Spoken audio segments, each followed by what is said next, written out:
të nderuar, mirëmbrëma, përshëndetje nga studio e televizionit TEUTA.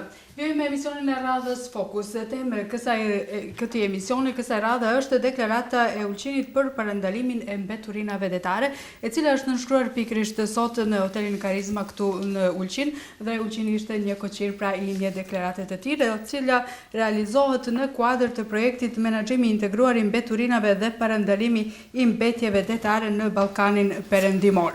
Për të diskutuar lidhur me këtë temë, kemi edhe njerëzit më kompetent, të cilët do të udhëheqin deri në vitin 2022 këtë projekt në 5 komuna, do të thotë të cilat janë 5 komunat në kuadër të 3 shteteve: Malizi, Shqipëria dhe Bosnjë-Hercegovina. Këtu për të diskutuar në këtë temë kemi edhe drejtorin e projektit, është zotri Herman Plum. Mirëmbrëma zotri Plum dhe mirë se vini. Faleminderit. Përndryshe është drejtori i këtij programi, i cili në fakt sonte do të flasë në gjuhën angleze, dhe këtu pranë kemi edhe zonjën Ylka, e cila në këtë rast do të jetë edhe përkthesja e zotrit Plum. Pastaj vjojmë me prezantuesin tjerë, me mysafirët e radhës. Është zotri Gavrosh Zela, koordinator i projektit. Mirëmbrëma dhe mirë se vini. Mirëmbrëma. Faleminderit. Në anën tjetër kemi edhe përfaqësuesit më kryesor të gjitha këtyre, do të thotë, aktiviteteve që do të mbahen, janë ata të cilët firmosën sot këtë deklarat. Është zotri Loro Nekić, kryetari i komunës së Ulqinit. Mirëmbrëma dhe mirë se vini. Mirëmbrëma, mirë se vini. Faleminderit. Është zotri Kristoç Kiço, kryetari i bashkisë së Finiqit. Mirëmbrëma dhe mirë se vini. Mirëmbrëma, mirë se vini. Dhe zotri Ermal Paçi, nën kryetari i bashkisë Lezhës. Mirëmbrëma dhe mirë se vini. Mirëmbrëma, faleminderit. Faleminderit juve dhe urime për këtë deklaratë të nënshkruar këtu në Ulqin. Shpresojmë se ishim një koqir të mirë sot, apo jo? Atëherë fillimisht do të vijojmë me drejtorin e programit, zotri Herman Plum, i cili do të na shpjegojë në detale edhe tërë këtë, si ka rrjedhur tërë kjo ide për të realizuar një projekt kaq të madh, i cili ka koston 3.5 milion euro. Okay, the first question goes to the project manager. Where did this idea to initiate this project came from, and the total value of 3.5 million euros? Yes. Thanks, Elmira, for having this opportunity. GIZ was commissioned by German government in the end of 2017 to first make a proper appraisal how we can support countries on the Balkan, Western Balkan side, not yet EU members, to improve on their marine litter prevention. Okay. To come up with this idea is actually nothing you need to be very clever. If you walk around at beaches, if you read today's newspapers, you look TV, you see the problem of marine litter everywhere. We all know the pictures from fish. You cut open and out comes plastic. There are so many jokes and satire all around about it, so that this is an omnipresent topic. And at this time it was said, Germany, we want to do something also for Mediterranean area, for people's health, for the environment, and also for the economy. So more or less, Elmira, it was a matter of fact. It had to come. Së pari, GIZ-ja është mbështetur ose është financuar nga qeveria gjermane me një fond total për 4.5 milion eurosh në mbështetje të këtij projekti, pra projekti për parandalimin e mbetjeve detare. Ky fond është akorduar në fund të vitit 2017 nga qeveria gjermane në mbështetje të vendeve të Ballkanit Perëndimor, të cilat ende nuk janë pjesë e EU-s, pra e Bashkimit Evropian, por të cilat kanë dalje në detin Adriatik. Marine litter, parandalimi i mbetjeve detare praktikisht është një problem i kudo gjendur sot, edhe pse ende jo gjërësisht i pranuar nga gjithë njerëzit, për shkak se, si zoti Plum përmendi, është e pakonceptueshme që të shikosh në fakt që edhe brenda peshqve sot është gjetur plastik në disa vende të botës. Pikërisht për këtë dhe në kuadër të mbrojtjes të mjedisit, mbetjet detare janë një problem aktual edhe i cili duhet përballuar.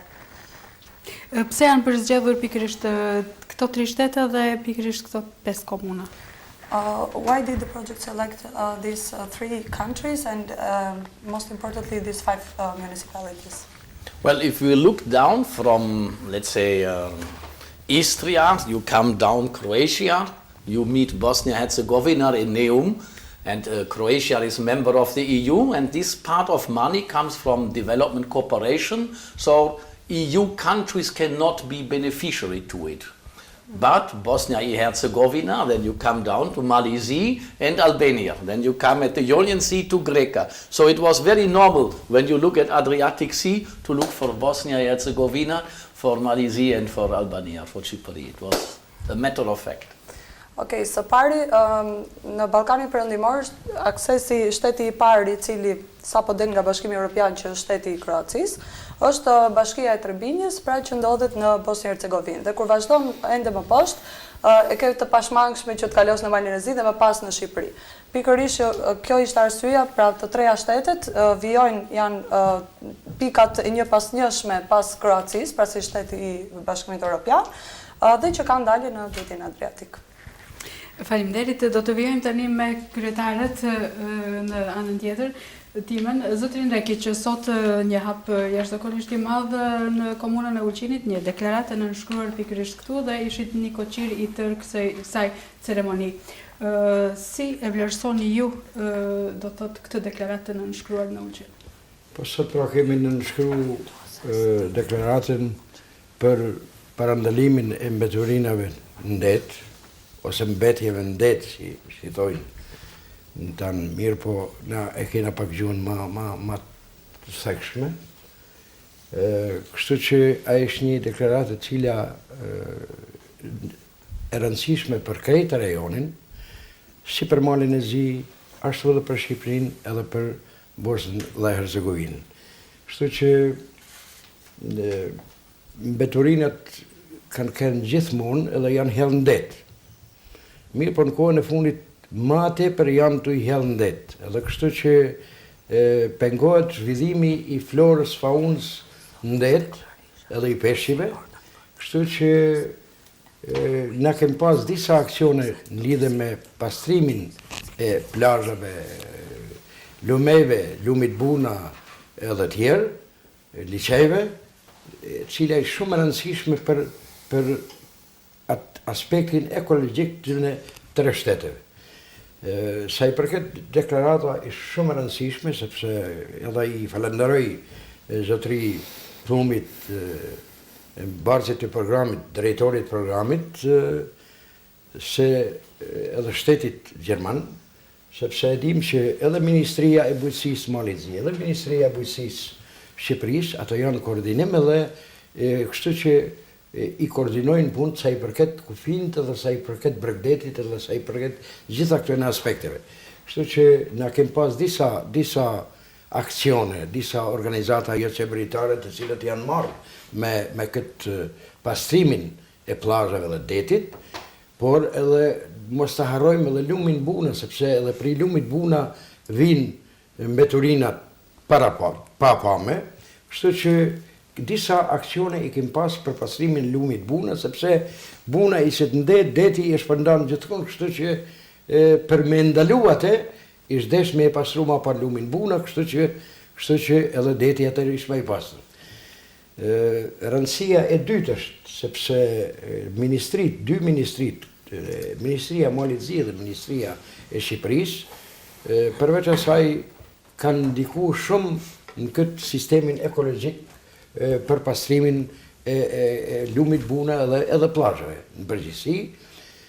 Kështu që I kem disa marrëveshje të cilat janë bën me UNDP, me Ministrinë e Bujqësisë Malit Zi, me Ministrinë e Bujqësisë të Shqipërisë, kështu që edhe janë disa mjete I cili do të realizohet në këtë vit, dhe më thonë ka qershori I vitit 2020, dhe më thonë fillon implementimi I projektit I cili është I vëm për nivelizimin e barigjeve të bunës, që sepse ju e dini që edhe përshimet kem pas mate për na, sepse ana e Shqipërisë ka çu nivelin e bunës, edhe gjitha janë ta faktorë të cilët ndikojnë edhe në pastrimin e detit. Në më thonë që mbeturinat mos të shkojnë në det, mos të idhen në det. Përveç asaj, shumë aksione që I ka marrë edhe organizatat jo qeveritare, edhe komuna e Ulqinit, i kanë marrë për pastrimin e plazheve, për plastimin, për mbledhjen e atyne plastikave të cilat janë shumë mbeturinat të cilat nuk shkrihen më njëherë, sepse e dim që kur mbeturina ishte bio, aja e hanë peshku mirë, po plastikën s'mund të hanë peshku, kështu që ato janë shumë gjëra të rëndësishme për krejt bregdetin Adriatik, do të thonë si tha dhe zotni Plumburi që Kroacia ishte në Bashkimin Evropian, mirë po e kanë marrë Bosnjë e Hercegovinën, sepse Bosnja e Hercegovina del me bashkinë e Trebinjës edhe me Neumit del në det, kështu që Malizi ishte përshku edhe Shqipëria. E dim që edhe Greqia ishte Bashkinë Evropiane, kështu që vetëm edhe që është shumë e rëndësishme për ne, për Malin e Zi, për Ulqinin, për Shqipnin, sepse thëtësia e detit në këto vene është shumë ma madhe se sa në bregun e Kroacisë, se atje shkon dikon deri në 70 metër thëtësia detare, ndërsa këtu mbrin deri në 2000 metër, 2000 sa metër. Kështu që ishte e arsyeshme e udhësisht që edhe ne t'i edukojmë qytetarët, t'i edukojmë musafirët që vinë turistik, që mos t'jellin plastika, sepse plastika e gjallë ma e keqe në lidhje në aspektin ekologjik, e kuptoj, për det. Derit. Pak e zgjatë, por ishdesh. Faleminderit për fillim, do të vjojmë me Bashkinë e Finiqit, sa ka rëndësi dhe ku qëndron e rëndësia e këtij projekti pikërisht te komuna juaj, te bashkia juaj. Në radhë të parë, unë doja të falenderoja organizatorët, doja të falenderoja në veçanti zotin Herman Plum për përfshirjen e Bashkisë së Finiqit në këtë projekt shumë të rëndësishëm. Doja të falenderoja dhe kryetarin e bashkisë tuaj për mikpritje. Unë është ere parë që vizitoj Ulqinin, mbresat janë nga më të mirat. Besoj që ky bashkëpunim që kemi arritur edhe me nënshkrimin e marrëveshjes së sotme të vazhdoj, sepse është problemi i pastrimit, problemi i mbrojtjes së detit nga mbetjet plastike dhe jo vetëm, është një çështje që duhet na shqetësojë të gjithë. Kjo ka të bëjë me jetën tonë, ka të bëjë me zhvillimin e ekonomisë, me turizmin, dhe ne duhet të marrim masat e duhura të domosdoshme që t'i paraprijmë fenomeneve të cilat do jenë në vazhdim shumë të rrezikshme. Bashkia e Finiqit është një bashki e cila kufizohet me Sarandën. Përgjatë asaj ndotja e detit, në qoftë se do të bëhet nëpërmjet lumeve që përshkrojnë Bashkinë e Finiqit, që është lumi i Bistricës dhe lumi i Kalasës, janë monumente natyrore shumë të rëndësishme, kjo syri kaltër, burimi i Bistricës, dhe ne duhet i ruajmë ato, duhet t'i mbajmë pastër, dhe nëpërmjet këtij programi ne përfitojmë dhe njëkohësisht të mundohemi që të edukojmë edhe banorët, njerëzit, turistët, me qëllim që të ketë sa më pak ndotje. Kuptohet që ajo zonë që ne banojmë, pjesës e cilës është edhe Bashkia e Finiqit, kufizohet edhe me Greqinë, dhe nëse ndodh ndotja dhe neve nuk marrim masa, ajo mund të ndikojë edhe në shtetin grek, përballë kemi Korfuzin, i cili kuptohet janë zonat të cilat zhvillimin e tyre ekonomik e bazojnë tek turizmi. Besojmë që ky program, dhe duhet ta falenderoj edhe një herë qeverinë gjermane për këtë sensibilizim që bëhet, dhe besoj që do ketë rezultatet e duhura. Faleminderit. Atëherë si qëndron ky realizimi i këtij projekti edhe në komunën e Lezhës? Si është pritur? Në fakt, ne në zhvillimin e këtij workshopi që kemi gati një ditë plot tash që zhvillojmë në Ulqin, është mjafton kaq pak kohë për të kuptuar se ai bukur është Ulqini. Edhe shumë faleminderit edhe vizit për projektin, por shumë faleminderit për rikthyesin edhe komunës Ulqinit. Në fakt, jemi ndjer shumë komod. Sikur mjafton për të kuptuar se bukur është Ulqini, në fakt na mjafton për të kuptuar edhe që Lezhë edhe Ulqini kanë ca vija paralele shumë të përafërta për sa i përket mbetjeve detare. Domethënë, kemi një vri breg detare që përfshin më shumë se 1/3 e territorit të bashkive. Kemi pothuajse të njëjtën klimë, e cilë kemi me erëra, me rrjetin hidrik, domethënë ne kemi lumin e drinit, kemi lumin e matit, kemi projekt, domethënë i të gjithë mbetjet që binë në det, i gjithë, ndoshta jo, por 30% e mbetjeve që vinë në det vinë nga toka. Edhe ajo që duhet kurojmë fillimisht është mbetjet e tokës, të cilat shkojnë në det, që shkojnë nëpërmjet lumeve, shkojnë nëpërmjet kanaleve, preve, lagunës etj. Është shumë e rëndësishme për ne që të angazhohemi me njëri tjetrin, domethënë deklarata që në shkruam sot që është shumë e rëndësishme, ta shërbejë si një shkëmbim eksperjencash mes njëri tjetrit, sepse dy mendje janë më të mira se një mendje. Nëse eksperiencat e Bashkisë Lezhës, eksperiencat e komunës së Ulqinit njësojnë në një me koordinimin e programit të gizit, pastaj ne mund të dalim edhe me shoqatat e tjera patjetër që ndërveprojnë këtë rast, ne mund ta bëjmë të nxjerrim konkluzione shumë të rëndësishme që normalisht edhe me financimet që ne marrim vazhdimisht nga gizi, të cilët rastin përsëri të falenderoj sepse ne si Bashkia e Lezhës kemi pas herë përveç implementimit të ideve edhe benefite në materiale nga gizi, vjen që të rregullojmë më mirë edhe të kemi një implementim me të devotshëm, si të themi, të problemit mbetjeve, të integrimit të gjithë secilit nga qytetarët për të bërë një ambient më të pastër, për të bërë një det më të pastër edhe një shoqëri më të rregullt dhe më të qartë. Ndoshta kjo e fundit është më e nevojshme se sa të gjitha, sepse sikur të ishim të ndërgjegjësuar të gjithë ne si shoqëri, atëherë me siguri edhe mbetjet nuk do të ishin problem. Është shumë e rëndësishme se tek vita paralele që unë heki me komunën e Ulqinit është se si qyteti, si Bashkia e Lezhës, si komuna e Ulqinit, kur vjen sezoni turistik, 2 apo 3 fishohen. Në qoftë se ne, me qytetarët që kemi mund të bëjmë sensibilizime, mund të bëjmë gjitha këto hapa, edhe janë do zënë vend, me turistët kemi vetë vështirë. Turistët vinë 2 javë, vinë 3 javë dhe hikin. Qytetarët tonë janë aty. Normalisht që kjo gjëja do të fillojë nga qytetarët. Edhe pikërisht momentin që po kishin përfaqësues të komunës së Ulqinit sot. Gjëja që pika që isha më e vëmendshme më ishte momenti kur po diskutoshin se si do sensibilizohen turistët, sepse ne nuk i kemi gjetë akoma një pikë të cilën duhet kapim te kjo gjë. Edhe për këtë, pikërisht për këtë na shërben shumë shkëmbimi eksperiencave me komunën e Ulqinit, patjetër që me Finiqin, patjetër që me komunat e tjera që janë pjesë e kontratës që kemi shkruar sot.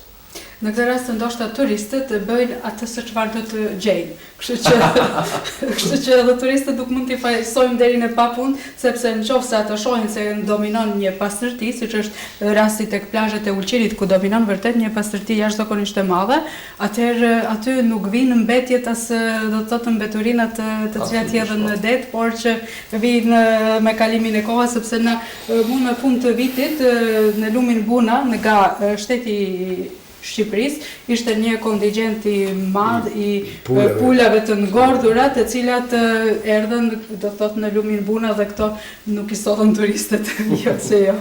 Prandaj është mendoj ndërgjegjësimi, ajo çfarë duhet të bëjmë më së shumti. Zotëri Zela, ju jeni koordinator i projektit për Republikën e Shqipërisë. Në fakt, çka është parashikuar të bëhen, cilat janë ato hapa të cilat i ndërmarrin komunat për të realizuar këtë projekt dhe çfarë do të jetë ai domethënia kryesore e tërë këtij projekti? Atëherë në projekti ka 3 komponentë kryesorë. Komponenti i parë është që ka të bëjë me nxitjen dhe bashkëpunimit të rregullt. Dhe shtrirja e projektit në 3 vende, Bosnia Hercegovinë, Malizi dhe Shqipëri e tregon këtë dhe përfshirja e 5 bashkive nga vende të ndryshme. Komponenti i dytë ka të bëjë me me mbështetje që kanë bënë aspektet e parandalimit të mbetëve, që kanë bënë me përmirësim legjislacioni dhe me trajnime, dhe aspekti tret ka të bëjë me identifikimin e masave të përshtatshme që duhen marrë për të parandaluar të mbetje detare, ose për t'i reduktuar dhe për t'i trajtuar, dhe tjetra është për t'i identifikuar ca projekte pilot që mund të zbatohen në secilin bashki. Por për merit programit, për drejtorit programit, neve siguruam një fond shtesë dhe arritëm që për të gjitha bashkit, 5 bashkit që janë përfshira, pra merit të zotit Plum, ne arritëm të sigurojmë një fond i cili siguroj mjetet si pas nevojave që u vlerësuan për të 5 bashkit. Dhe për të 5 bashkit kemi pjesën më të madhe është siguruar për Ulqinit, për bashkinë e Ulqinit. Kazan, makineri të llojeve të ndryshme, e njëjta gjë për Trebinjën, për Neumin, për Finiqin dhe për bashkinë Lesh. Sipas nevojës, sipas rastit. Kështu që pra ky projekt ka këto 3 komponente dhe këtë komponentin pan meritës personale të zotit Plum ne arritëm që të sigurojmë mjetet, të cilat qëllimi i këtyre mjeteve është që këtë çështjen e mbetjeve urbane të planifikojmë që në fillim në mënyrë që të na përfundojnë sa më pak mbetjen e det. Dhe aktiviteti i sotshëm që ky takim që ne jemi, ose arsyeja që jemi në Ulqin, është që një takim rajonal për të identifikuar këto projekte, pra për të identifikuar çfarë masash do merren për parandalimin e mbetjeve dhe cilat nga këto idet kemi mbledhur bashkit, shoqata dhe biznese që dhe përfaqësues nga institucionet kombëtare që janë në ministrit, të identifikojmë projekte dhe të zhvillojmë ato në mënyrë që të paktën nga një projekt pilot të zhvillohet në çdo bashki sipas nevojave të bashkive, sipas një zgjidhje interesante që është propozuar nga shoqatat midisore dhe do financohet, do shikohet mundësia që financohet deri në fund të paktën nga një projekt. Por mund të ketë edhe më shumë. Dhe koncepti i deklaratës sot ishte për ta përforcuar kontekstin e bashkëpunimit rajonal ndërmjet të 3 shteteve dhe të 5 bashkive. Dhe deklarata ju e keni përbajtën, kështu që nuk ka nevojë ndoshta ta citoj. Nuk ka nevojë më rëndësishme që ajo të implementohet në tërësi. Sot ishte edhe dita e parë e disa sesioneve që u mbajtën, janë të gërshetuar, siç e thatë ju, edhe organizatat jo qeveritare edhe bizneset e ndryshme. Si ka rrjedhur dita dhe çfarë pritet deri në fund, të dalin atë ndoshta me propozime konkrete pas 2 ditëve të këtyre sesioneve, pasi që janë edhe sesionet vetë kanë një përbërje interesante, jo të zakonshme. Po e kishim shumë interesante, kishim e pam si loja që bëhet në ushqimin. Ne treguam që bashkit treguan nevojat e tyre ose atë urinë që kanë për të zbatuar një projekt caktuar që ka të bëjë me trajtimin e mbetjeve. Dhe shoqatat i pam në aspektin si ata që janë në treg që njëri ka karotat, njëri ka kungullin, njëri ka mishin, njëri ka perimet e tjera që ofrojnë të gjëra që u duhen të plotësojnë këtë urinë ose këtë nevojat që kanë bashkit. Dhe pastaj kjo ishte dita e sotshme, pra bashkit treguan cilat janë problemet për mbetjet në përgjithësi, cilat janë problemet me mbetjet detare dhe çfarë synime kanë ose çfarë duan bëjnë bashkit. Dhe aty doli që 2-3 pika kryesore. Një pikë ishte mungesa ka nevojë për rritjen e ndërgjegjësimit të publikut, të qytetarëve, të biznesit, të gjithë palëve të interesuar. Aspekti tjetër i dytë doli që ishte mungesa e grumbullimit të veçuar të mbetjeve që në burim plastikave nga mbetjet e tjera dhe të tjera aktivitete që kanë bën zbatimi i projekteve pilot. Dita e nesme do vazhdoj me, tani do ulem bashkë, këta që kanë urinë dhe këta që kanë mallrat, të ulem bashkë dhe të përgatisin një ushqim, një projekt shumë të mirë, i cili është në funksion të gjithëve, pra zgjidh një problem ose një prioritet të bashkisë dhe shoqatat përfshihen për zbatuar një projekt të caktuar. Dhe në fund fare përfituesit janë të gjitha palët përfshira dhe publiku, edhe mjedisi. Kështu që dita e nesme është pra për ta përgatitur të filluar detajimin e projektit, pastaj detajimi dhe finalizimi i tyre do vazhdojmë më vonë, por këto janë këto 2 ditë dhe kjo është agjenda e këtyre 2 ditëve. Faleminderit. Zotri Plumb, ju jeni dëshmuar që keni dëshirë të ndihmoni Ulqinit, nuk është kjo hera e parë që i ndihmoni përmes donacioneve të ndryshme. Lidhur konkretisht me këtë rast, keni bërë ndonjë analizë apo studim të këtyre lokacioneve apo si është gjendja në terren? A është alarmante? So, first of all, this isn't the first time that you personally have helped Ulqin with donation in this regard. But the question is specific, if the project has ever done some analysis of the waters in the locations. Of the waste. Sure. Elmira, this is a big challenge, and yes, this is high on our agenda that we want to do some monitoring. We will, however, concentrate this monitoring on 2 river basins and on mainly on plastic items and what we call macroplastic, something which you can see with your eyes. These 2 basins will be, one will be the Neretva, Lumi Neretva, it's very prominent with our partner country Bosnia-Herzegovina, and of course with Croatia. And the other one we originally had thought of Lumi Drini, because of Lejar, it's our partner municipality, but then was some big headline in Albanian news and also in Montenegrin news about the pollution of Buna Bojana, even with the chicken, you know, this scandal and so on. And also the Albanian Minister for Environment, Mr. Bledikrosi, he was very upset about that. And when we noticed this news, we approached the ministry and we agreed on that we will take Buna Bojana as one of the river systems where we will make such an analysis. However, I like to take this opportunity to talk about the other kind of plastic waste, the very small one, the micro or sometimes even nanoplastic. Personally, I'm convinced this is the much bigger problem we are still facing. So far, scientists have proven that we have these plastic particles already in our brains through fish, all the food we take up. And they are very skeptical that this is good for our health. I mean, this is cynically, you know, they think of, because this is extremely dangerous, but so far because this is a matter of our brain. You cannot just cut somebody's head and look inside and then determine what are the effects. But they all feel there is something highly dangerous around us. And here we are not talking about plastic bags. Here we're talking about body lotion, shampoo. We talk about stuff which makes our cloth water resistant, you know, and waterproof.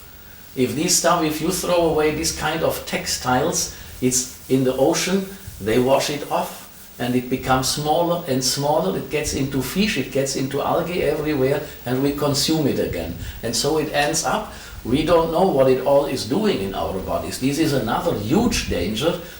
This project is about the macroplastic, which everybody sees and everybody talks about plastic bags and so on, and we are going to monitor that one. But let's keep in mind we have bigger challenge also ahead, but we do something important, but we cannot do everything at the same time, at the same place. Okay, thank you. Do ta nis me fjalinë e fundit, nuk mund të bëjmë gjithçka në një të kohë dhe më pas për të vazhduar me detajet e tjera që zoti Plum përmendi. Sigurisht që monitorimi i ujrave në disa prej lokacioneve është një sfidë e madhe, por kjo është e parashikuar tashmë në agjendën e projektit dhe madje është një aspekt mjaft i rëndësishëm i agjendas. Pikërisht këtu ndalemi tek 2 basene ujore, të cilat projekti i parashikoi në fillim për të ndalur dhe për të bërë monitorimin e makroplastikës, pra plastika e cila mund të shikohet me sy të lirë. Dhe këto basene ishin lumi në Redvës, i cili në fakt kalon në përbosje, por në fakt Grykderdhe, nëse nuk gaboj, e ka në plazhin e Kroacisë. Dhe më pas patëm idenë në projekt që të monitoronim nivelin e ndotjes dhe makroplastikës në një pjesë të lumit të Degës, të lumit të Drinit, i cili në fakt kalonte në qytetin e Lezhës. Mirë, po pikërisht siç e përmendët dhe ju pak më herët, për shkak se në media u përmend edhe u shfaq një problem në fakt që ishte aty, që ishte problemi i mbetjeve me pulat të ngordhura apo të skaduara, të cilat ishin hedhur në lumin Buna Bojana dhe u bë pjesë e medias edhe në Malë të Zi edhe në palët shqiptare. Madje ministri i mjedisit dhe turizmit për Shqipëri, zoti Blendi Klosi, ishte mjaft i mërzitur, shprehu keqardhjen e tij për këtë rast dhe premtoi që do ta ndiqte. Pikërisht në këtë pikë, neve si projekt ndryshuam zgjedhjen e basenit të Drinit dhe përzgjodhëm atë të Buna Bojanës, ku do të bëhet monitorimi për pjesën e makroplastikës. Diçka tjetër që zoti Herman e përmendi është po të shikosh në për video të ndryshme apo në gjithë botën, bëhet fjalë se cili është efekti i makroplastikës, sepse të thuash ka makroplastik, kjo nuk e rrit aq shumë ndoshta vëmendjen e njerëzve. Po kush është efekti më final? Është se si na ndikon prezenca e plastikës në jetën tonë. Pikërisht duke filluar me zinxhirin ushqimor, pra hedhja e këtyre në det, edhe algat, peshqit apo gjallësat e tjera në ujë, të cilat neve më vonë mund t'i konsumojmë.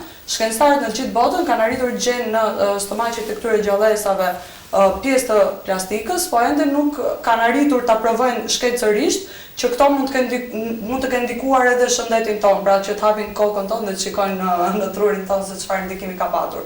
Por ata e kanë si hipotezë edhe në mënyra ndoshta pak më anash, po përpiqen që ta shikojnë impaktin e vërtet dhe kanë ndjesinë që në fakt mikroplastika mund të gjendet edhe tek njerëzit. Gjithashtu, zoti Plum përmendi edhe faktin që kur flasin për mikro dhe nanoplastik, ato nuk janë thjesht, nuk shikojnë me sy të lirë, por ndodhen tek shampot që ne përdorim, tek rrobat të cilat ne lajm, pra në produktet që ne i përdorim çdo ditë. Megjithatë, rri theksoj që fokusi i këtij projekti është plastika e cila shikohet me sy të lirë, pra përpara makroplastikët dhe karakteristikën e këtyre mbetjeve që përfundojnë në këto lokacione. Sa kohë, pasi që jemi tek plastika, sa kohë do të duhet që të largohet apo të shmanget në një farë mënyre plastika nga përdorimi i përditshëm, sidomos kjo makroplastika, sipas juve që keni bërë këtë analizë? So how much time do you think that is needed to avoid the macroplastic from daily usage? Well, I do hope within the next 5 to 10 years the more active EU member states will be in a position to come to a zero emission level with macroplastic. And I hope in the Balkan region we will be there in 15 to 20 years. This is, it is very easy to say we can improve our collection systems, but you know, we have this fight with littering everywhere around. This is a big problem. And 80% of marine litter does not happen at the beaches or at the sea. It comes from the countryside. We have huge territories. We have a lot of remote villages. To reach them all with good service, it will take time. As we all know from our partner municipalities, money is very short. But if you want to modernize, if you want to collect from everybody, you want to separate waste, you want to recycle, it costs more and more. Albania has started with incineration at bigger level. This is the most expensive technology, and we need to grow slowly so that we don't leave other people behind. Therefore, I think it might take a bit longer, but we do not have a choice. Otherwise, if we don't change our behavior, by 2050, which is just 30 years to go, there will be more waste in the ocean than fish. And who likes to eat plastic? We all know we enjoy the life here in the Mediterranean area, if Malaysia or Albania or Bosnia. We must conserve our nature. It is our heritage. This is what we own to our children and grandchildren, so we don't have a choice. Once again, I think in up to 10 years we will have in Central Europe, we will be so far to say we are going to 95% managed waste, and here I hope it will not take much longer, maybe 15 years. Thank you. Okay, duke parë në perspektivën e shteteve të Bashkimit Evropian, zoti Plum mendon që iniciativat për të patur zero plastik apo zero gjenerim plastike do t'i duheshin këtyre shteteve ndoshta 5 deri në 10 vite, ndërsa për vendet e Ballkanit, sikur të supozonim që do të përmirësohet pra mënyra e menaxhimit të mbetjeve duke filluar me ndarjen në burim, me riciklim, sipas piramidës në fakt europiane, si sugjeron. ndoshta do t'i duhej pak më shumë se sa 15 vite, por është e mundshme. Patëm për të menaxhuar rreth 95% le të themi të plastikës që është aktualisht. Megjithatë, nëse ai thotë, madje kjo është diçka për të nënvizuar, që nëse në fakt ne nuk e ndryshojmë sjelljen tonë si shtete për të menaxhuar më mirë mbetjet, atëherë siç është parë në disa studime, mendohet që deri në vitin 2050 në oqean do të ketë më shumë plastik se sa peshë. Kështu që do donim ne, sidomos në vendet të cilat shtrihemi në detin Mesdhe, në detin Adriatik dhe Jon, që të kishim këtë situatë, besoj që jo. Megjithatë, ai thotë që pra e ritheksoi që do të duheshin diku deri në 10 vite ose 15 vite, ndoshta edhe më shumë. Atëherë këtu jemi për të parandaluar këtë dukuri e cila mund të vi deri në 2050-ën, këtu jemi që për të nisur procesin e përmirësimit. Absolutisht. Më mirë të ham peshk të pastër se sa me plastik. Shumë e fashu larg.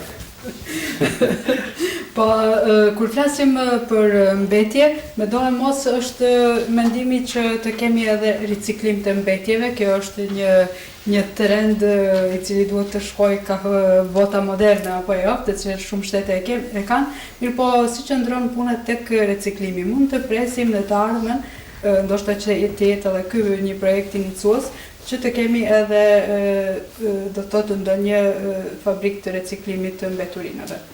Po, sa i përket du mu lidh pak me zotin Herman Plumi, se edhe në Retva, edhe lumi Buna, edhe lumi Mati, gjitha këta i kanë pru, ata mbeturinat ma tepër i kanë pru në det. Historikisht me këshim. Më thonë, kur e këshirim në lumin Buna, si ka qenë para 20 vjetë, si sot ishtë buk e djathë, thojnë të na, në krahasim me para 20 vjetë. Dhe më thonë, fillon mu përmirësu situata, për çdo ditë e ma mirë. Dhe më thonë, në smuna për një ditë mu bo Gjerman, smuna për një ditë mu bo Evropë. Mirë po, me hapta më të shpejtë muna me mëri deri te ata. Ata se kanë, unë i kuptoj ata që janë prendimi. Mirë po, kur edukohet populli si duhet, qytetarë kur edukojnë si duhet, kur gjithkush e fshin oborin e vetë, dhe më thonë, atëherë muna me këj projekt muna me kënë një fërgjë. Këj projekt muna me qenë me implementu me siguri 100%. E nëse na e këqyrim pe hedhim se nuk më shekush në det, atëherë është ndërzgjedhja e jonë është e gabueshme. Dhe më thonë, duhet me punu njeriun me atë ndërzgjedhje që me shkutër të deti, me bojë jap me hop dorën edhe prap me kthy në çantë dhe me hedh ku duhet me hedhat me turi. Aja na mundon gjithve ne në këtë pjesën e Ballkanit. Koshiencë. Dhe më thonë, duhet me kenë njerëz koshienë. E se i përket reciklimit, na kemi këtë deponinë regionale. Janë të interesuar shumë investitorë prej jashtë që në deponinë regionale të bojnë edhe reciklimin. Sepse duhet më i ditë që duhet mu da droni, duhet mu da plastika, duhet mu da letra, duhet mu da betoni, duhet mu da hekuri, dhe më thënë gjithë ata separimet duhet me i ba para. Edhe në të nërë, unë para disa vjetëve kam qenë në Austri, të Lindau, dhe më thënë prej Gjermanijet kam dalë në Austri edhe kam pasë rast me pa një vend ku bëhet reciklimi i gjithë janë. Dhe më thënë prej bloqeve, përdojnë elemente betonit, prej tullave, përdojnë elementet tullave me bojë, s'ka nevoj asmi bojatis. Prej drurit edhe prej letrit përdojnë energji elektrike. E kështu me radhë. Dhe më thonë, janë të interesum edhe besoj që shpejt do të bëhet edhe reciklimi në mazhur, sepse ka kapacitet që të bëhet reciklimi, edhe reciklimi ishtë mënyra ma e mirë që mos t'i mushim na disa gropa që i kena me materiale inerte, kinse, por atë hedhim bërloge çdo gjë hedhim në le, e mos ta mlojmë me le, por t'i reciklojmë me le, t'i bëjmë ashtu si e bën Bashkia Evropiane. Domethënë, unë besoj edhe këta tezët që i dha zotri Gavroshi, që kja konferencë e cila është majtë sot edhe e cila do të marrë nesër, ku janë përfaqësuesit e gjitha këtyre 5 bashkive, domethënë edhe me atë pilot projektin, se çdo bashkësi e ka atë karakteristikën e vet. Domethënë, ta bashkësit në Bosna e Hercegovina kanë tjetër, na ndoshta me lezhën jena aty dikun afër, edhe territorialisht edhe me mentalitet. Këta të jugut janë pak, Feniqi është pak ma mentalitet ma i ngritur. S'po them që na jemi më të mrapametun, edhe Lezhë edhe Ulqini, mirë po edhe Shëngjini, edhe Lezhë si e ka teritorin shumë mall, gjerë, hapësirën vijen ajrore, detare, po edhe Ulqini e ka 13 km ka vetëm plazh. Domethënë, ka ma tepër gjatësi ajrore detare, edhe besoj që me këto investime, edhe me dëshiren tonë, me dëshiren e popullatës tonë, me dëshiren e qytetarëve, me dëshiren e musafirëve të cilët vizitojnë, edhe vizitorët duhet me eduku, se edukimi i njeriut vetëm duhet pak mi ra, për mënej për gjep, atër edukat, shpejt edukat. Mendoni se dënimet Na e kem pas rast si vjetë, dhe më thonë vitin e kalume, vesh kalume, dhe më thonë i kem ba disa ndryshime, mirë po ato ndryshime janë duk në shqecimin e para si negative, mirë po kanë dalë shumë pozitive, po marë parasysh edhe komuna si komunë ka përfitu, mjetët financiare, edhe pastërtia ka qenë ma nivel, edhe regulli i komunikacionit ka qenë ma në regull se çdo gjatë tjetër. Kështu që edhe përfundoj që mos ta se kam qef me lanë kolegët e mi, se na kem pas një problem para disa viteve që njerëz kanë zënë peshk, po me materiale djekse, me dinamita, edhe i ka marraj 10 kg peshk, ndërsa 300 kg kanë shku dam. Atë dukuri da kem ndalu këtu, me ndihmën e ministrisë, edhe kena njeriun që e pakun ministria për mbrojtjen e gjuhëtisë peshkut në jo legale. Dhe më thonë, gjitha ta janë faktorë që ndikojnë, që edhe pastërtia, a pastërtia do të me kanë numër një, si mas menimit tem, unë pak i di. Mendoni që masat e dënimit janë ndoshta të dobta apo jo efikase? Si mund të... Masat e dënimit janë shumë efikase, sepse edhe Gjermania, edhe Shtetet e Bashkuara të Amerikës, edhe Bashkia Evropiane, s'mundesh ti me i hellë bërllogun ku të dush, s'mundesh ti me i parku makinën ku të dush, s'mundesh me bërë çka të dush ti, por do të me i neru disa procedurat njerëzore që janë më rëndësi, por edhe ligjore shtetërore nivel. Pse nuk është as Shqipëria, as Malezi, as Bosna, as Ballkani, vene më të mrekullueshme s'ka se ish Ballkani në përgjithësi, e Malezi, e Shqipëria, mirë po dora e njeriut e godit, por edhe e rënon diçka. Qëllimi i zotërisë Herman Plumi ishte drejtori i projektit, është që na çojnë sa më parë edhe Malin e Zi, edhe Shqipërinë në Bashkinë Evropiane, të jemi me standard si Bashkisë Evropiane, por edhe pastërtinë ta kemi si në Bashkinë Evropiane, sepse duhet me cekat e që këpelgu i lumit vuna, edhe deti i cili zilet pramë, dhe më thonë peshku më i mirë në krejt botën, levreku më i mirë dhe gjithë peshkit më të mirë janë në këtë bazenit. Faleminderit. Një marketing shumë i mirë i qytetit. Atëherë, zotri Koço, zotri Kiço, më falni, si e shihni ju këtë mënyrën e riciklimit?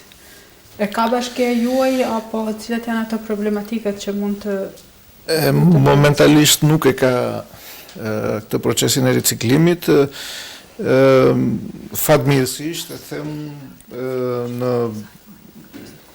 5 vitet e fundit ka filluar funksionimi një landfilli që është shumë afër bashkisë Finikit, është një vend depozitimi i cili është investuar rreth 5 milionë euro dhe u shërben gjithë bashkive të rajonit dhe kjo në një farë mënyre ndikon pozitivisht në grumbullimin e mbeturinave. Kuptohet që unë do theksoja pak problemin e edukimit. Ne duhet të fokusohemi të kjo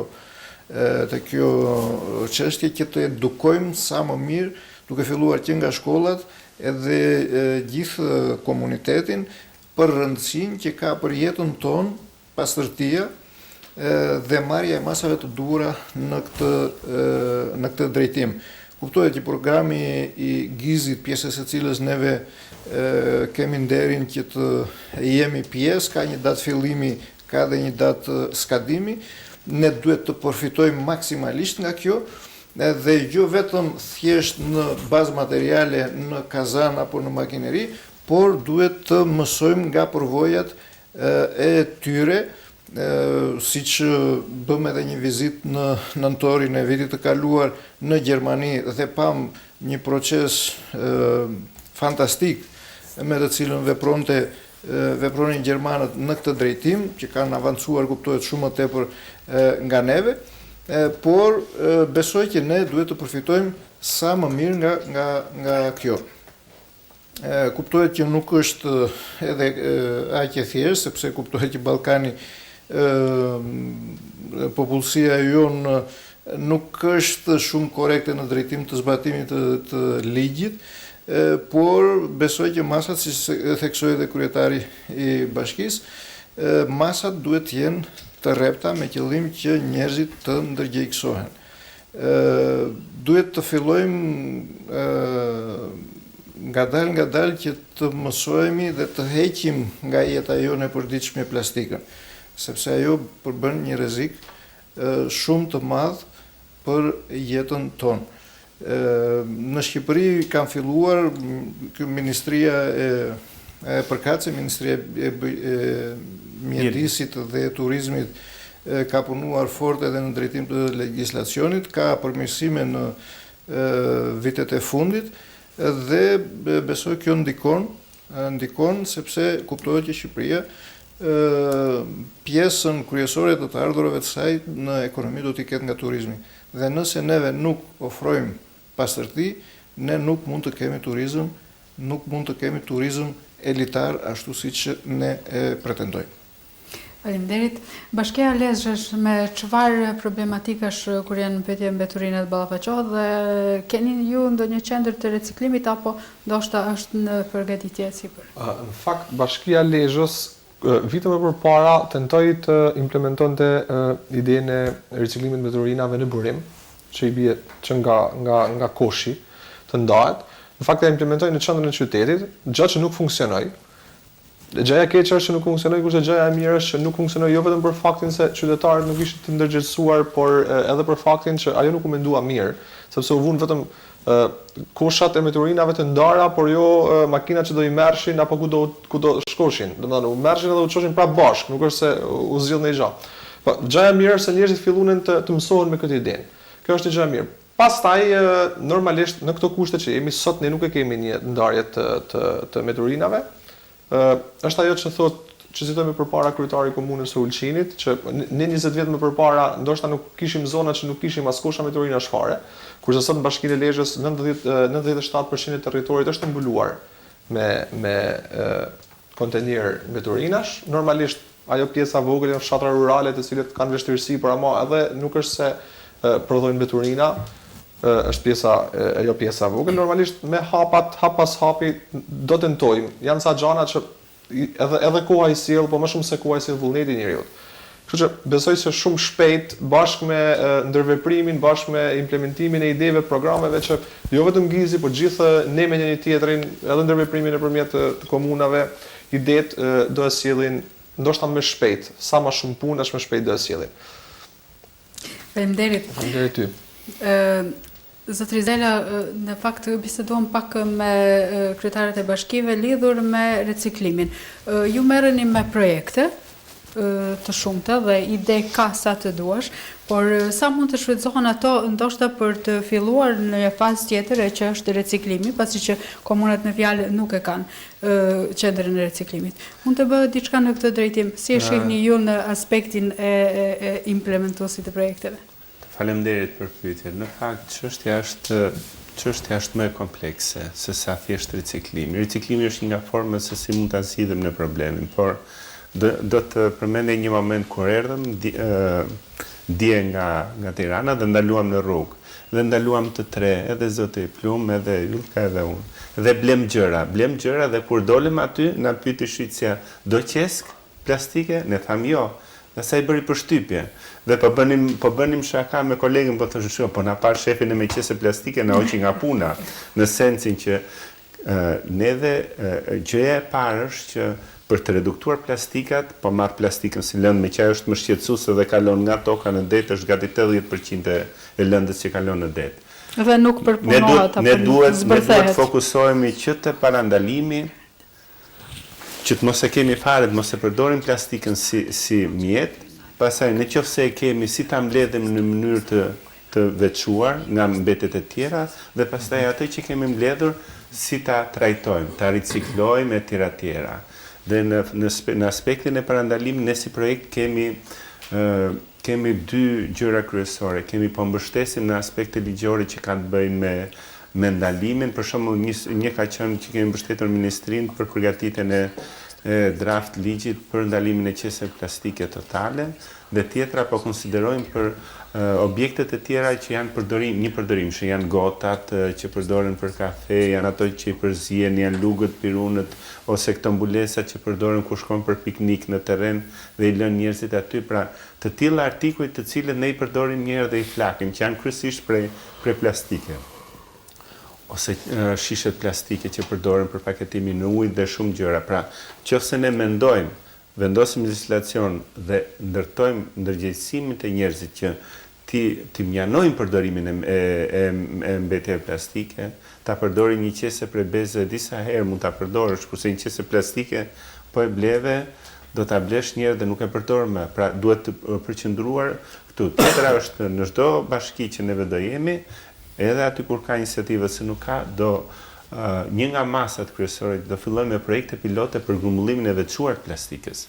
Dhe pastaj do të shikojmë nëpërmjet këtyre projekteve pilot edhe ndërgjegjësimin, edhe grumbullimin e veçuar me mjetet që kemi dhënë furnizuar me makineritë, me koshat, edhe të shikojmë mënyra se si të lidhim bashkinë, kompanitë që grumbullojnë me biznesin.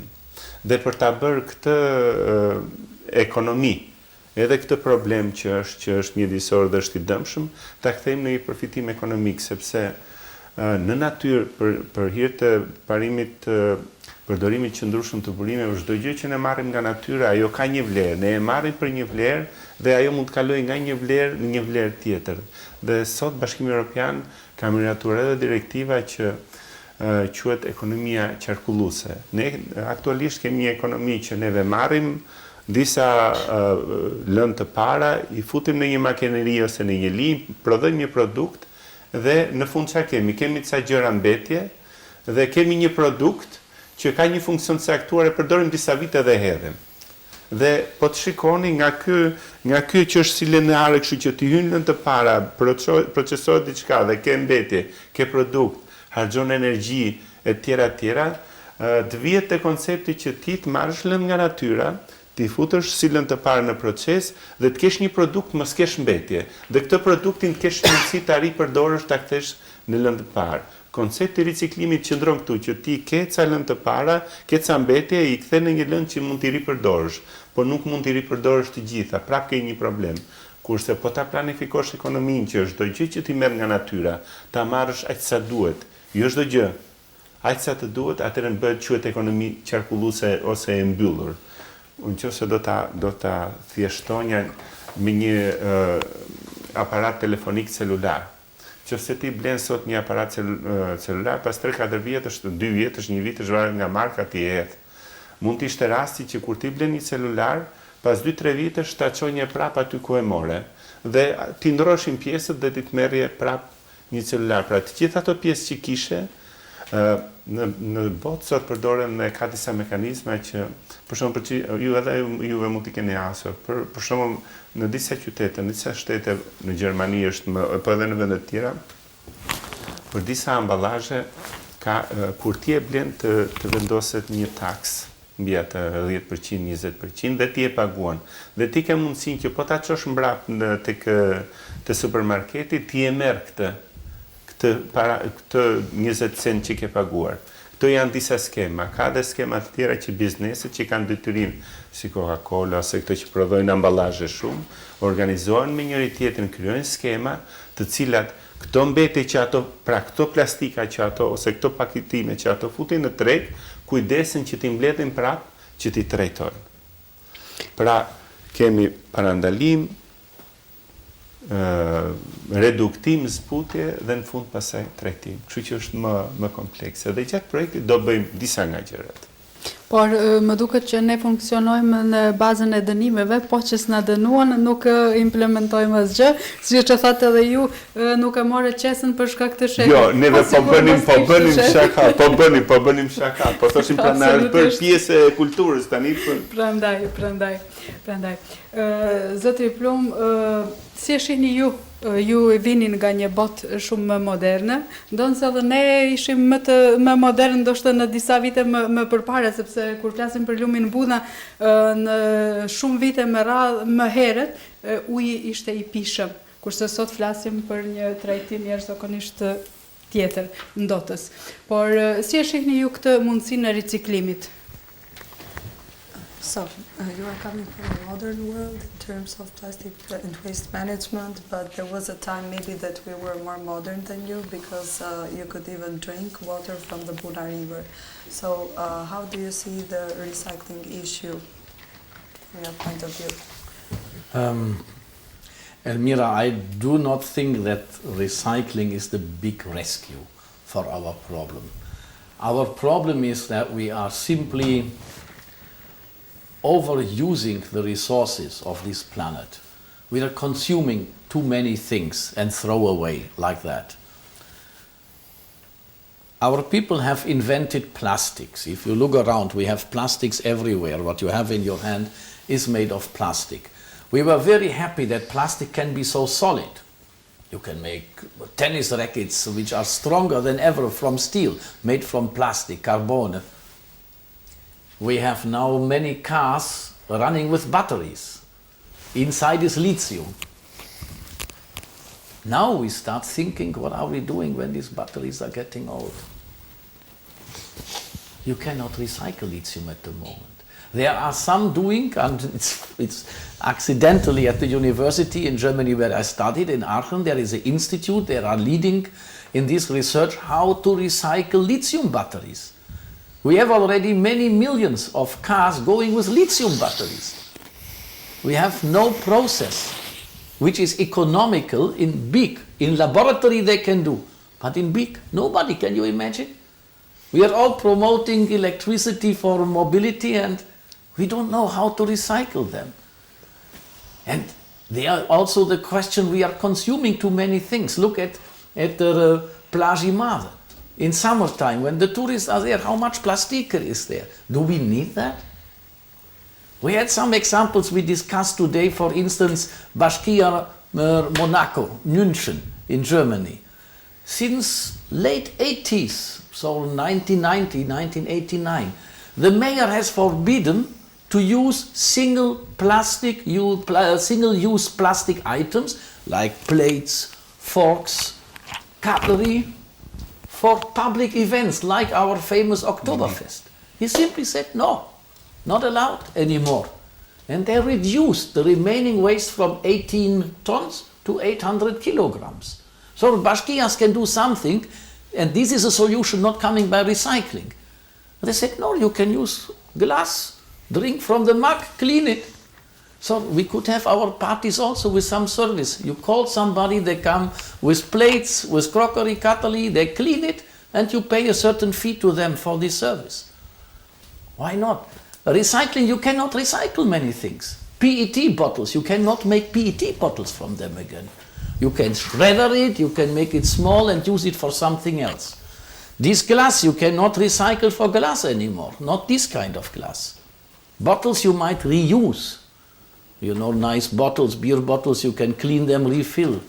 This one? No, you can maybe for some street making, you can grind it, but it's expensive. A lot of things. What are we doing with these chairs? This is good timber. You can use in composting, or you can, for thermal, make energy out of it. For this one here in the future, we will have stuff which you can compost. Biodegradable. But recycling is, don't overestimate recycling. We must rethink our way of life, circular economy. You design a car and already think what happens in 30 years, nobody wants this car anymore. How can you dismantle it? What can you use from it? What can you not use? What is happening with it? And there we have to take our manufacturers and say, you are responsible. We call this expanded producer responsibility. You make tablets for pharmacias. What about those tablets you're not using when they expire? Who takes back? You cannot just throw them somewhere in water. They might cause some problem in our groundwater. We need to start thinking about it. We must be more conscious. We must become adults and think about, we have only borrowed this planet. It's not ours. We have borrowed it from our children and grandchildren. We have to give it back in good condition. So we have to think about, how much are we consuming? Do I need 20 suits? Can I give this suit to some shops who give away for free to people who need it? We have seen this together with Mayor from Phoenix. We have been in Germany. We have seen such shops. They call it shop for free, where people go in the afternoon and they get things what others say it's still good, my glasses, my cutlery. And we have to think about our consume. Let's embark on recycling. It's not the hero of our day. Important, but not our safeguard. Salvation must come from rethinking completely. Thank you. Okay. Sorry. I will recap. Kështu që po e përmbledh ato çfarë zoti Plum tha. Pyetja ishte se si e koncepton, si e shikon ai riciklimin, dhe përgjigjja e tij ishte që riciklimi nuk mund të jetë shpëtimi i gjithçkaje. Ne duhet që të rimendojmë ndonjëherë mënyrën se si ne konsumojmë, se sa ne mbi konsumojmë. Se çfarë do të bëjmë ne duhet të ridizenjojmë që në prodhimin e produkteve që konsumojmë, se çfarë do të ndodhi me këta produkte pasi atyre t'ju mbaroj cikli i jetës së përdorimit. Dhe përmendi disa raste ku një ndërtoj ishte që ne mendojmë që do të ulim nivelin e karbonit duke përdorur më pak makina me karburant dhe më shumë makina elektrike. Por këto makina elektrike funksionojnë në bazë të baterive të litiumit. Tani kjo mund të jetë pak shumë shkencore për publikun e gjerë, por që ideja është që ende nuk është gjetur një proces i mëtejshëm se çfarë do të ndodhi me këto bateritë e këtyre makinave elektrike në momentin që ata nuk do të kenë më një funksion, pra do të jenë në gjendjen e skrapit, asaj çfarë mbetet dhe ti se përdor më. Pikërisht dhe madje përmendi edhe institutin e Ahenit, që është edhe vendi nga zoti Plum vjen, që atje akoma po vazhdojnë dhe po mendojnë se si mund ta zgjidhin këtë çështje. Nga ana tjetër, ne duhet mendojmë konsumin tonë nëse është e nevojshme që të kemi 20 kostume, thot zoti Plum, nëse çfarë do të ndodhi me këtë kolltuqet ku ne jemi ulur pas disa vitesh. Duhet rimendojmë dhe duhet marrim në konsiderat që kur themi riciklim, jo gjithçka riciklohet. Nëse flasim për plastikën, ka rreth 7 lloje plastikash që klasifikohen në mënyra të ndryshme. Por për shembull, ajo çfarë ju keni përpara thot nuk mund të riciklohet. Ndërsa nga një shishe plastike, për ta kuptuar më thjesht, shishja PET nuk riciklohet, ndërsa tapat po. Po çfarë do të ndodhi me shishen? Kur vjen rasti për tek shishet e qelçit, mund të shikojmë që disa kompani gjatë periudhave të ndryshme kanë marrë përsipër edhe që t'i ripërdorin, t'i rilajnë, t'i rimbushin këto shishet. Por ai xhami që ju keni përpara thot nuk mund të përdoret më për asgjë, përveç se mund të coptohet dhe mund të hidhet në landfill, ose në disa teknika moderne mund edhe të përdoret në ndërtim apo në shtrimin e disa rrugëve.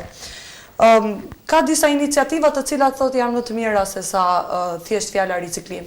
Për shembull, ai përmendi rastin e Bashkisë së Minihut, ku ajo festa e madhe, domethënë Beer Fest, Oktoberfest që bëhet atje, pra festa më e madhe e birrës.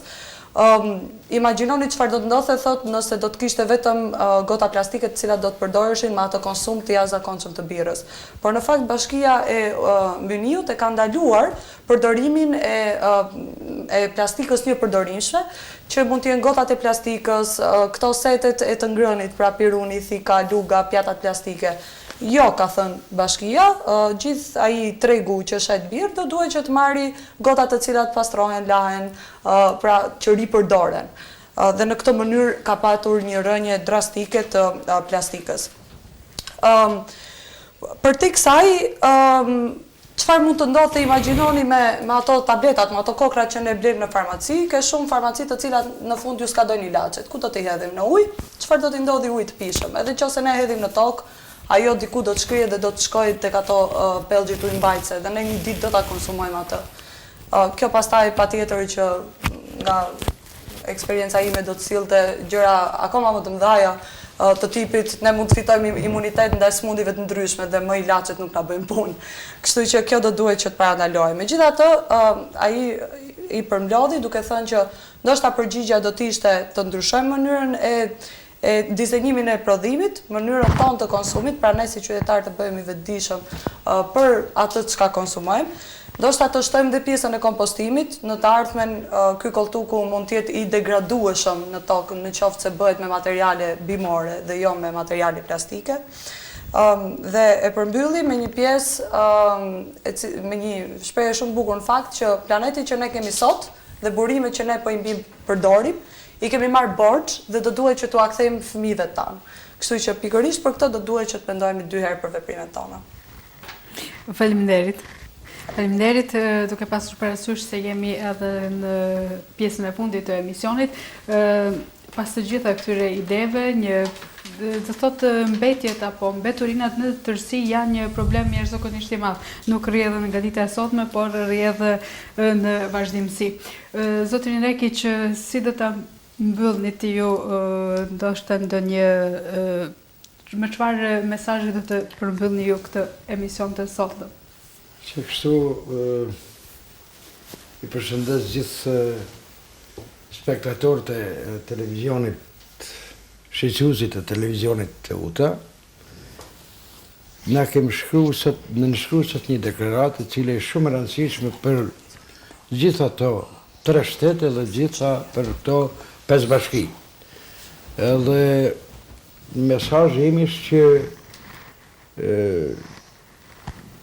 ta qyrim edhe ta dlirim oborin ton e mos t'i hedhim mbeturinat në obor të huj, ai obor e huj është deti.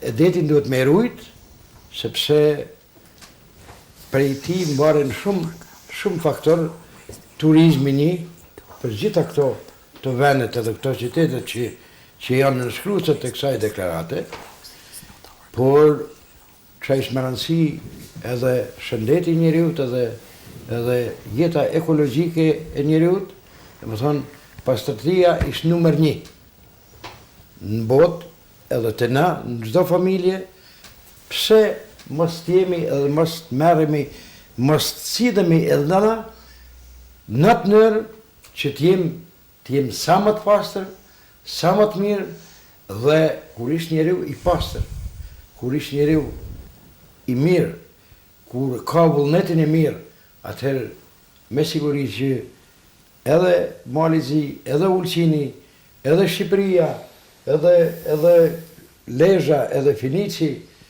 edhe Bosna e Hercegovina, edhe këto dy shtete që janë, dy qytete që janë të kyçur në këtë program, dhe më thonë, gjitha synimi i gjithë neve është që të ruajmë detin, të ruajmë bregdetin, të ruajmë ujin e detit i cili është uj i shejt,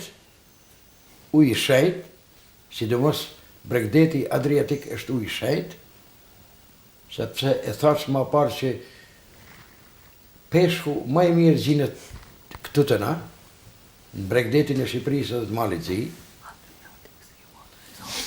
Peshku më i pasër ka qenë në bregdetin e Shqipërisë dhe të Malit Zi. Në thënë këtë rejon dhe në atë njërë implementimi i këti projektit, qoftë ai pilot projekt, qoftë ndim, si tha dhe zotëria, kryetari i Bashkisë Finicit, dhe më thonë, mbështetja e shtetit Gjerman për këto, për Malin e Zi, për Shqipërinë, për Bosnën, është një mbështetje shumë e madhe, shumë e madhe, e rëndësia jo në mjete financiare, por logjistika e shtetit Gjerman në kry me zotërin i cili është drejtori i këtij projektit, se gjithë na e kanë pa edhe në Gjermani, si është, edhe në Bayern, edhe në çdo vend në Gjermani, e dim që vend më i pastër kishe me thonë në Evropë, sepse regullet e kanë ba regullet Gjermana ashtu, por pse ato regullat mos me i vëtu edhe na, edhe me qenë në atë aspekt edhe na me erujt vetë vektin, por do të me erujt edhe kojshi se mbeturinat e detit nuk na përshin vetëm ne, vetëm bregdetin e Shqipërisë, bregdetin e Malit Zi, bregdetin e Bosnës e Hercegovinës, por ata mbeturina mundën me shku edhe në bregdetin e Italisë, mundën me shku edhe me dalë në Mediteran edhe me shku edhe dikun ma larg. Dhe më thonë, me te rujmë vetë vekten, por rujmë edhe fqint, rujmë edhe botën në përgjithësi.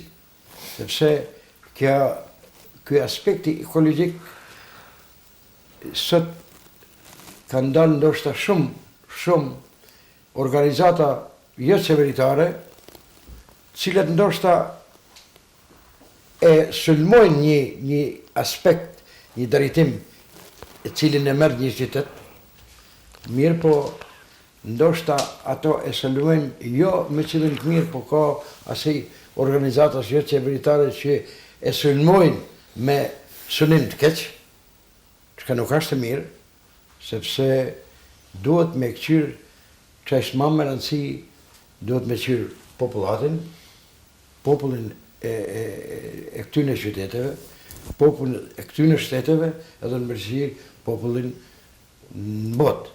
Dhe me thonë, nuk jemi na matë mëna përmetrit në botë, as Mali Zi, as Shqipëria. Na shpejt transformohana edhe me edukat shumë më të lartë, shpejt transformohana, se nuk është që nuk jena na dishëm edhe nuk jemi të mërshëm, nuk jemi të lexueshëm, edhe nuk jemi të nushëm si menojnë disa prej bashkisë evropiane, por ne na mungon vetëm ajo edukata, na mungojnë procedurat ligjore, procedurat edhe njerëzore, ka njëherë, respektimi i procedurave. Respektimi i procedurave ai shumë e rëndësishëm. Kështu që unë i përshëndes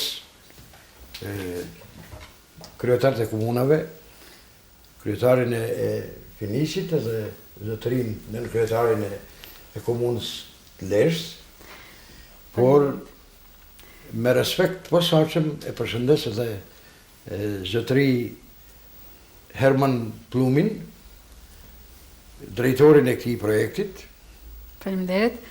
edhe gjithashtu përshëndes edhe koordinatorin për Shqipëri këtij projektit, i cili është vllai jonë dhe i cili edhe ne kam e animu njësoj si Finiqit edhe Lers. Faleminderit. Patjetër, do thotë ndihmesa kërkohet në aspektin e transformimit, siç e tha kryetari. Zotri Kiço, si do të përfundonit ju tërë këtë një porosie juaja lidhur me projektin? Unë nuk do zgjatem. Ndoshta edhe për partnerët, por edhe për të gjithë. Nuk do zgjatem shumë sepse kryetari i Bashkisë Ulqinit e trajtoi në tërësi problemin. Kuptohet për një bashki, për pushtetin lokal, ka pafund problematika. Ka probleme me infrastrukturën, ka probleme me furnizimin me ujë të pijshëm, ka probleme me pronat, ka probleme me përditshmërinë, me arsimin, me kulturën, me të gjitha këto, po me kalimin e kohës, unë si kryetar bashkie, prej afro 6 muajsh, po edhe më përpara kam qenë në kryetari i Bashkisë Sarandës, duke njohur dhe duke ndjekur në tërësi problematikat e pushtetit vendor, po bindem për ditë më shumë që problemi i mbrojtjes së mjedisit është një nga çështjet më thelbësore në të cilën neve duhet të fokusohemi me qëllim që t'i paraprim problematikave të mëdha që mund të ndeshim në të ardhmen. Kështu që çdo lloj projekti, çdo lloj programi, edhe deklarata që neve sot firmosëm, janë shumë të rëndësishme, duhet të bëhen pjesë e përditshmërisë sot me qëllim që t'ja dalim kësaj sfide shumë të madhe që është mbrojtja e mjedisit. Faleminderit. Atëherë, zotri Paçi, nga aspekti juaj, si do të përmbyllnit ju emisionin e sonte në raport me 2 ditët që keni në disponim për të? Në fakt, sa i përket temës së trajtimit të mbetjeve, kryetarët parafolës ishin shumë shtërrues në mesazhet e tyre. Unë duhet kap vetëm një grimcë të vogël nga një ndodhi e mbrëmshme tek hoteli ku ishim. Teksa po merrsha diçka te banaku, më thot banakiri, thot më fal, thot për çfarë jeni? Për çfarë është kjo konferenca? Unë them për punën e mbeturinave. Thot se mu sa herë shkoj në Shqipëri si kaloj, thot, nuk e halli letrën tokë, thot, po ne mojnë makinë. Edhe unë them të çuditshme, thot sa herë kaloj në Malzim në njëjta gjë. Domethënë ideja është që problemi më shumë se kurrë tjetër është te ne. Nuk ka lidhje fakti ne apo anej kufinit. Gjithçka fillon nga gjithë secili prej nesh. Nëse gjithë secili prej nesh fillon edhe mendon sikur është jashtë shtetit për një moment, kam idenë se gjëja fillon edhe me rrezilje. Kjo është ajo që mundem për të thënë. Faleminderit, ishit shumë konciz në përgjigjen tuaj. Atëherë, zotri Zela, si i vlerësoni ju të gjitha këto, do të thotë, edhe punimet e sotme, edhe të gjitha fjalët të cilat i thanë nënshkruesit e projektit? Po, në qoftë se i referohemi deklaratës, deklarata kishte në fund 3 angazhime kryesore. Angazhimi i parë është që do seriozisht këto bashkitë partnere do të konsiderojnë çështjet që kanë bënë me trajtimin e mbetjeve detare, të bëjnë plane të caktuara e tjera. E dyta është që të fillojnë të ngrenë skema të veçanta për ndarjen, për mbledhjen e veçuar plastikave. Dhe e treta ishte që të ndërgjegjësojnë të gjitha palët e interesuara, publikun, bashkin, bizneset, të gjithë pushuesit, të gjithë kush janë të përfshirë që kontribojnë. Edhe për ta mbyllur, unë vi me shumë dëshirë, zoti Herman më tha në verë që do shkojmë në Ulqin dhe do shkojmë bashkë. Thash, po unë vi me shumë dëshirë sepse do flas edhe përveç, do flas edhe shqip. Kështu që vi me shumë qef këtu.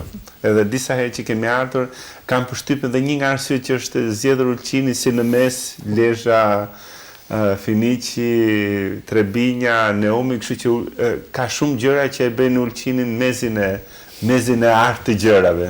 Edhe vendodhja, edhe bukuria, edhe njerëzit, edhe drejtuesit simpatik që ka të gjitha, edhe juve, kështu që të gjitha gjërat janë pra Ulqini si qëndër e këtij bashkëpunimi rajonal dhe e këtij projekti rajonal, besoj gjërat që do arrijmë këto 2 ditë dhe identifikimin e një projekti pilot, por edhe mënyra se si ato mjete financiare ose mjete që janë materiale që janë furnizuar gjatë projektit, mjetet e tjera do të përdoren në eficiencë dhe në funksion të projektit dhe të njerëzve që përfitojnë, se janë qytetarët që përfitojnë, i rrisim shanse që të marrim të tjera fonde shtesë ose këtë projekt të kemi mundësi ta zgjasim në kohë dhe të përfitojmë fondet të tjera dhe të shohim më me themel të gjitha çështjet që nga parandalimi, trajtimi, mbledhja e diferencuar dhe trajtimi në fund finali i çështjeve.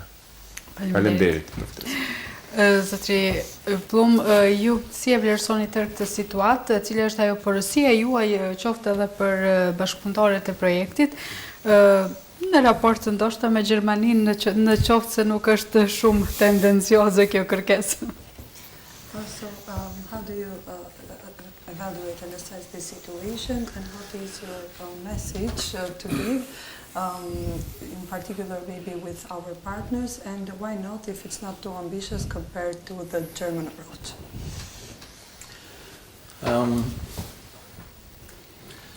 The assessment of the situation in our partner towns, or you mean Ulqin in particular? E ke fjalën për vlerësimin e situatës në bashkitë partnere apo të Ulqinit në Ja, të bashkive partnere. Partners. In partners. Oh yeah. Elmira, and also my team, we are not going to Finich or to Ulqin and say, you must do this, and this. No. When I came first time to Ulqin, we were talking to people like Mustafa Gonarar or Skender. We were listening. We were asking them, what is your problem? What do you want to do? Where is your challenge? Then we might go out jointly. We look at the landfill, we look at streets, at the beaches, we look about which companies will buy plastic bottles. If we collect them jointly and sell, whom can you sell it to? What about metal? Paper, cartoni, letter, what happens with it? So we have to find out. The situations, I think Ulqin is a strong municipality. To me it really looks strong. These people, they are proud. There is Starigrad. This is nice city with history, plenty of history. Lejar is also big and strong. Finich is a very new municipality. It happens, it became municipality after territorial reform in 2015. So there the challenge is they have 60 villages or so, something like that, 60 comunas. Yes, 60. His big challenge is he must collect the waste in each big territory, small roads. You must buy a special truck for that, and then he will be very happy if he can keep municipality clean. If we would start saying, Finich, you must start with recycling 50%, is impossible. So for each municipality, you must be very specific. You must go, you must listen and learn from them what is their challenge, what we do, and how can we help you, that we can jointly move forward. I'm very excited for tomorrow. We want to plan some activities where these people are the cooks. As Gavros was explaining, they are the ones, we are supporters, the expert and everybody, and there we see what we can do. There are good ideas with reusable mugs instead of you have plastic everywhere. There is things which we can do, yes. And our friends in Neum, they're also very much aware and awake. I personally love this region very much. I'm living here so many years, and for me it's each time it's wonderful coming to Ulqin or going Lech, Finich. I like to visit my colleagues at their places, and you can feel also with the youngsters in schools, with students. We are all dreaming of a good time, of one Europe, of a healthy environment. This is the fire we have, and this is what we have to keep inside. That's it. And in this case, I'm very optimistic, very much optimistic, yes. And some of you are living from tourism, you with the blue eye as well. You with beaches in Shenzhen, you have your plage Mare. And tourists have high expectations, big demands. If you're not cleaning up, they're not coming back. You might have some other comings, but they're not coming back. You want to have tourists leaving a lot of money in nice hotels? It must be clean. Tourists have demands. So I'm very optimistic. We are depending on this kind of business. These people have demands. These demands are pushing us. And we know we can reach it. So, yes, in some years it will go up. There is a big challenge, particularly also money, but it's possible. It's possible. It is possible, 100%. Yes. So, thank you. It's also possible for her. I don't know how she managed, but she managed. Ulka ishte jashtëzakonisht e mirë në tërë këtë përkthim. Faleminderit. Kishte një punë jashtëzakonisht të madhe, por me sukses. Kënaqësia e gjithë imja. Unë jam edhe pjesë e projektit, në fakt dhe shumë gjëra i kam akoma më të thjeshta për t'i shqipëruar dhe jo për t'i përkthyer fjalë për fjalë, po besoj një kontekst të tërësi e japim. Në fund do të them dhe diçka vetë, nëse është e mundur. Atëherë, zoti Plumb tha që e nisi fjalën e tij duke thënë që ne nuk shkojmë në përbashki, edhe t'ju themi që ju duhet bëni këtë. Pra ne nuk u jemi afruar bashkive si projekt me një platformë në kokë. Ne kemi shkuar tek bashkit, i kemi dëgjuar ata, i kemi dëgjuar nevojat që ata kanë, sfidat, vështirësitë që ata kanë. Së bashku me ata, me përfaqësues të bashkive, kemi lëvizur dhe kemi parë landfillet, vend depozitimet, të gjitha këto pikat e nxehta të mbetjeve. Gjithashtu kemi shkuar dhe kemi takuar edhe përfaqësues të kompanive të ndryshme, sepse çfarë ndodh? Flasim për ndarje në burim, flasim për riciklim, po çfarë do ndodhi me këto materiale të cilat do të grumbullohen? Pra siç ishte dhe më parë rasti që foli Ermali që e kanë tentuar ndarjen në burim, por ka dështuar.